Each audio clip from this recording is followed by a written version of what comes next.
Budget ಅಂದರೆ ಈಗ ಮನೆಗೆ ಬಡ್ಜೆಟ್ಟು ಯಾರೂ ಹೇಳೋಕ್ಕಾಗಲ್ಲ.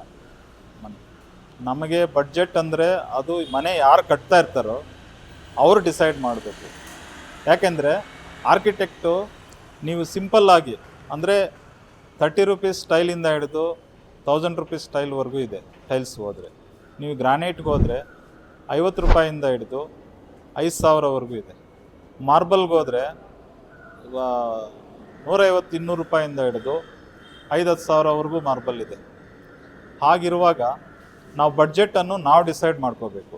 ಅಂದರೆ ಯಾವುದಕ್ಕೆ ಯಾವುದು ಹಾಕಿದರೆ ಏನು ಕಾಸ್ಟ್ ಆಗುತ್ತೆ ಅಂತ. ಸೊ ಅದನ್ನು ನಾವು ಎಕ್ಸ್ಪ್ರೆಸ್ ಮಾಡಿದರೆ, ಲೈಕ್ ನಮ್ಮ ಮನೆಗೆ ಟೈಲ್ಸ್ ಇರಬೇಕು, ಟೀಕ್ ವುಡ್ ಇರಬೇಕು, ಅಥವಾ ಈ ಥರ ಇರಬೇಕು, ಅಲ್ಲ ಈ ವಿಂಡೋಸ್ ಎಲ್ಲ UPVC, ಡೋರ್ಸ್ ಎಲ್ಲ ಫ್ಲಶ್ ಡೋರ್ಸು ಈ ಥರ ಹಾಕಿದರೆ ಕಡಿಮೆ ಕಾಸ್ಟಲ್ಲಿ ಹೋಗ್ಬೋದು. ಅಥವಾ ಟೀಕು ನೀವು ಮಾರ್ಬಲ್ಲು ಈ ಥರ ಹೋದರೆ ಜಾಸ್ತಿ ಆಗ್ತದೆ. ಅದಕ್ಕೋಸ್ಕರ ಸ್ಪೆಸಿಫಿಕೇಷನ್ಸು ನಾವು ಮೊದಲೇ ಕೊಟ್ಟರೆ ನಮ್ದು ಇಂಥದ್ದು ಇರಬೇಕು, ಇಂಥ ಬ್ರಿಕ್ಸ್ ಇಂಥವು ಯೂಸ್ ಮಾಡಬೇಕು.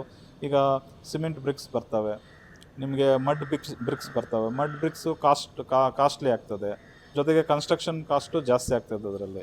ನೀವು ಫ್ಲೋರಿಂಗ್ಗೆ ಮಾರ್ಬಲ್ ಹೋದರೆ ಜಾಸ್ತಿ ಆಗ್ತದೆ, ಟೈಲ್ಸ್ ಹೋದರೆ ಕಡಿಮೆ ಆಗ್ತದೆ. ಪೇಂಟ್ಸು ಅಷ್ಟೇ, ಒಳ್ಳೆ ಕಂಪ್ನಿದೇ ಇದೆ, ಒಳ್ಳೆ ಕಂಪ್ನಿ ಪೇಂಟ್ಸ್ ಹಾಕಿದರೆ ಜಾಸ್ತಿ ಆಗ್ತದೆ.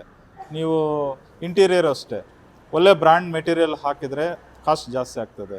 ರೀಸನಬಲ್ ಆಗಿ ಬೇಕು ಅಂದರೆ, ಈ ಥರ ಬೇಕು ಅಂದರೆ ಇಂಟೀರಿಯರ್ ಅದಕ್ಕೆ ತಕ್ಕಂತೆ ಅವರು ಪ್ಲ್ಯಾನ್ ಮಾಡ್ತಾರೆ, ಅದಕ್ಕೆ ಕಾಸ್ಟನ್ನು ಎಸ್ಟಿಮೇಟ್ ಮಾಡಿ ಕೊಡ್ತಾರೆ ನಮಗೆ. ಅಲ್ಲ ಲೇಟ್ ಕ್ವಶನ್ ಅಲ್ಲ, ಸಬ್ಜೆಕ್ಟು ವರ್ಕ್. ಈಗ ಮಾರ್ಬಲ್ಗೆ ವರ್ಕ್ ಜಾಸ್ತಿ ಇರ್ತದೆ. ಈಗ ಟೈಲ್ಸ್ಗೆ ನೀವು ಹೇಳಬೇಕಂದ್ರೆ, ಟೈಲ್ಸ್ ನೀವು 50 ರೂಪಾಯಿ ಟೈಲ್ಸ್ ಪರ್ ಸ್ಕ್ವೇರ್ ಫೀಟ್ ತೊಂದರೆ 25 ರೂಪಾಯಲ್ಲಿ ಅಡಿಗೆ ಹಾಕ್ತಾರೆ ಪರ್ ಸ್ಕ್ವೇರ್ ಫೀಟ್.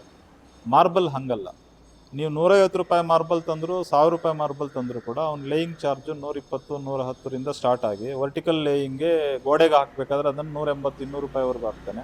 ಮತ್ತು ಪಾಲಿಷಿಂಗು ಅಷ್ಟೇ, ಅದಕ್ಕೆ ಪಾಲಿಷಿಂಗು ಇದೆಲ್ಲ ತುಂಬ ಕಾಸ್ಟ್ ಆಗುತ್ತೆ. ಪಾಲಿಷಿಂಗಿಂತ ಪಾಲಿಷಿಗೆ ಹಾಕೋ ಮೆಟೀರಿಯಲ್ ಇರ್ತದಲ್ಲ, ಕೆಮಿಕಲ್ಸು, ಅವಿಂಗ ತುಂಬ ಕಾಸ್ಟ್ ಆಗುತ್ತೆ. ಅದು ಕಾಸ್ಟ್ ಮೇಲೆ ಜಾಸ್ತಿ ಆಗುತ್ತೆ, ಜೊತೆಗೆ ಟೈಮ್ ಪೀರಿಯಡು ಜಾಸ್ತಿ ತಗೊಳುತ್ತೆ, ಟೈಮ್ ಜಾಸ್ತಿ ಕನ್ಸ್ಯೂಮ್ ಆಗುತ್ತೆ. ಇವೆಲ್ಲ ಮಾಡಬೇಕಲ್ಲ ವರ್ಕು. ಅದರಿಂದ ಸಿಂಪಲ್ಲಾಗಿ ಟೈಲ್ಸ್ ಹಾಕಿದರೆ ಬೇಗ ಕೆಲಸ ಮುಗಿಯುತ್ತೆ.